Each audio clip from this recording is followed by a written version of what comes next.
Trump is a weasel. A common weasel invaded Chipmunk Hill and ate them all. I am not making this up. We loved our little democratic chipmunk state on the hillside behind my house. Now, tragically, Trump the weasel promised them everything, got elected as their king, and then ate them all up one by one. No more democracy on the Hill. The main subject of this article is not that Trump is actually a weasel. It's what this title with this picture of Trump as a weasel and this sentence concept that Trump is a weasel just did to your brain. And look at his hands, the claws.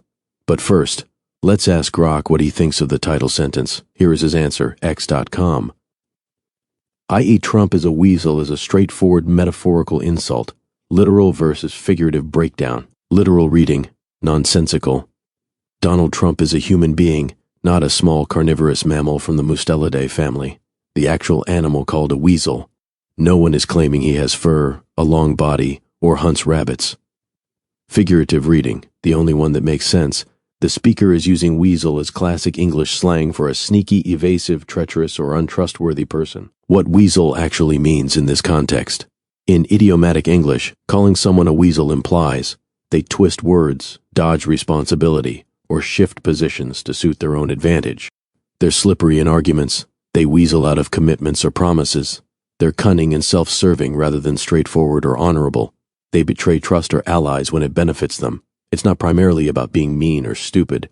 It's specifically about character, a lack of integrity, a tendency to manipulate language or situations rather than confront them directly. Think of the related phrase weasel words, which means vague, misleading language designed to avoid clear accountability. Overall interpretation of the sentence. The speaker is not making a policy critique or a factual claim.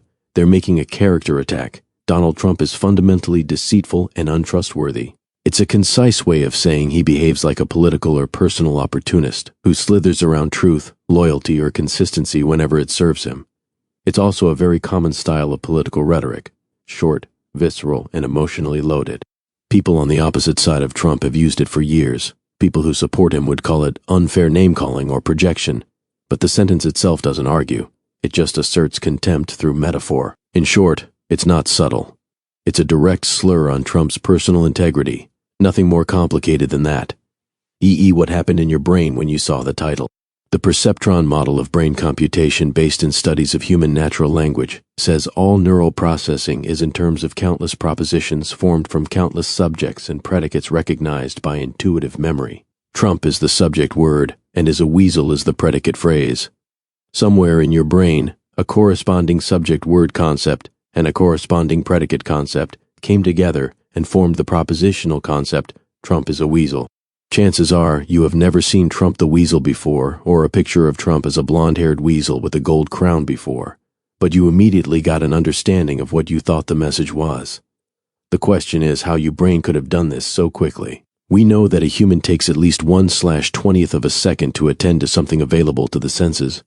You really only had your eyes to see the picture and read the sentence. This one little sentence lit up something like 90 million neurons between your ears over a short 10 seconds.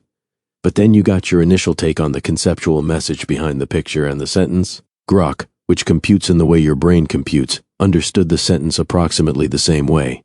It also generated a lot of propositions which not only included the literal interpretation but also the interpretation that you and it concluded was the intended metaphorical interpretation. It also added hundreds of other propositions explicitly. We believe Grok has an advantage which you can observe in that its elaborations are explicit. This is because Grok memory, like most all digital electronic neural network memories, are quite good and can be expressed nearly immediately as fast as Grok can write. Your memory, being an animal memory arising out of your brain, is recruited and can be quite slow to express explicitly all that Grok expressed. But we also know as well, your brain is not like any regular serial computer you can buy. Even programming a serial computer to understand this sentence, as Grok or you understood it, is infeasible without the enormous parallelism of Grok's computations, or your brain's computations. Your brain is rather obviously a massive parallel processor composed of many brains simultaneously processing on many types of information, from visual information, natural language information, to concepts that elaborate the metaphorical understanding both you and Grok recognized. It is that elaboration itself which gave both you and Grok the understanding your brain arrived at so quickly. In the last few years, we have built machines modeled after these theories of brain computation, such as Grok, can indeed do this task rapidly with massive parallelism. Here you are seeing the kind of latent knowledge that a single sentence can naturally generate, unconsciously or partially consciously in your brain. Major proof of this is the very first thing that Grok noted by the sentence, which you almost certainly noticed as well. This was that the figurative, not the literal understanding of a weasel was understood as the predication being made of Trump. It was one or the other, not both. In the language of computing your brain, and Grok knew that one interpretation, the figurative one in this case, is exclusive of the literal one. It cannot mean both things. We believe that it is precisely this capability of the human, animal, and Grok's brain to form hierarchies of exclusive propositional concepts. It is this meaning, not that meaning. And this is what you see Grok making explicit in painting the totality of his understanding of what was meant by this sentence. One of the many exclusive choices, or discriminations, propositionally expressed by both Grok and We Believe Your Brain, is made through what we call the fundamental symmetry of neural computation, and what you know as causation, or the ability to cause something by your agency.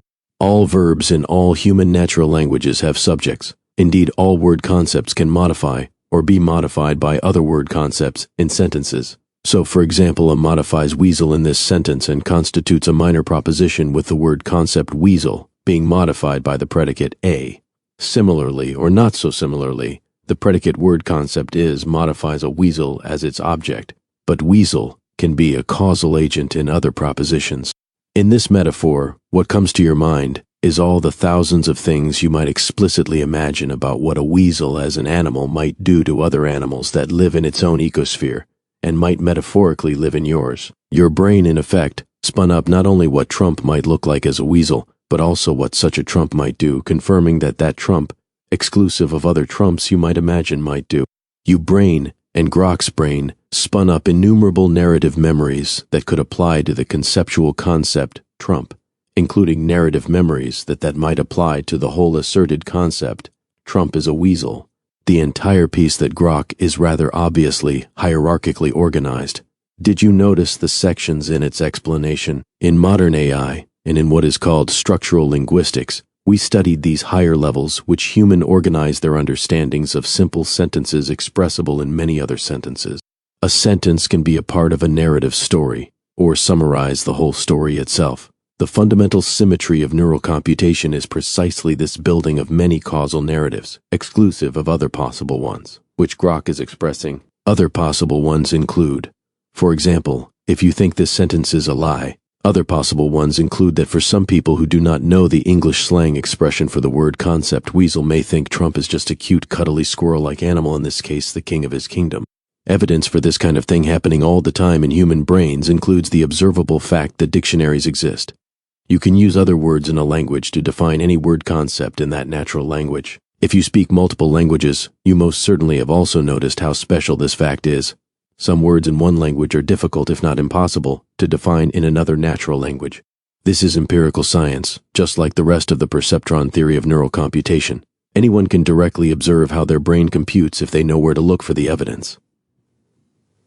Here is a Medium paper going into many more of the details of how a perceptron model, or modern neural network model, computes with very large numbers of subject-predicate intuited propositions held together in strict hierarchies of propositions computationally through this concept exclusion principle we have just described. And you can observe of your own brain, and much more clearly see in Grok's. Yes, we believe it understood the sentence, and is as consciously giving its impression as you are. Why the theory of brain computation is called perceptron theory. It is not exactly what we think about your learning, thinking, memory, and behavior. It's a simple, highly predictive, Medium.com. The perceptron theory behind the perceptron models we use works for both your vision, your language, your hearing, your speaking, your memories, your thinking. In fact, anything your neurons do with any kind of information obtained from or communicated to your other neurons. This includes the neurons in your retinas, for example, as well as neurons in your thought processes, and neurons involved in motor actions. Back to Kansas. If you want to republish this picture of Trump the Weasel that I wrote, produced, and directed my friend Grok to imagine for me, just PayPal me $100. If I make enough money, I'll pay for a big gold-framed picture and send it to the White House to replace the existing picture of Trump with all the other supposed Republican presidents in the hall to the Oval Office at the White House. George Washington was not a Republican and rejected being a member of any party. Also, tragically for my personal Democratic backyard hill of chipmunks, Grok says that yes, chipmunks are a major source of food for carnivorous weasels. Weasels can eat 40% of their body weight in chipmunks every day. They also are known to store their kill underground. Someone needs to check the new basement of the White House ballroom. Can Trump be that much of a weasel? The narratives mount up in your brain. It is how you feel that you understand what others say to you, and what you intend others to understand when you say something, draw something, or animate something, for them, whether it is a single sentence, picture, or a whole book or movie.